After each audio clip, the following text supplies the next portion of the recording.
In today's video, I will walk you through how to retouch faces in CapCut PC. Head over to CapCut PC and get your video or image ready inside the editing timeline. Once your clip or image is placed in the timeline, click it to highlight it.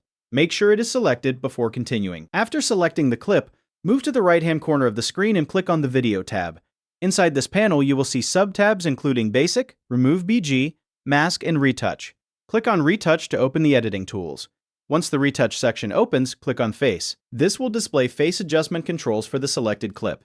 From here, start with the Smooth option and adjust the slider to soften the skin. As you increase or decrease the slider, you will see the changes update in the preview window. Continue adjusting until the skin looks the way you want. You can also move through the timeline and play the video to compare the changes during playback. If needed, refine the smooth setting again until satisfied. Next, adjust additional face tools such as dark circles to reduce under-eye shadows and smile lines to smooth facial lines.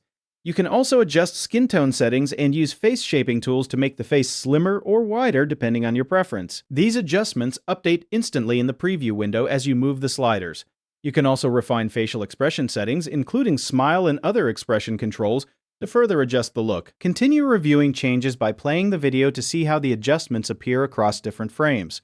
Once everything is adjusted, review the full clip again from start to finish to confirm the final look. By following these steps, you can retouch faces, smooth skin, and adjust facial features directly inside CapCut PC.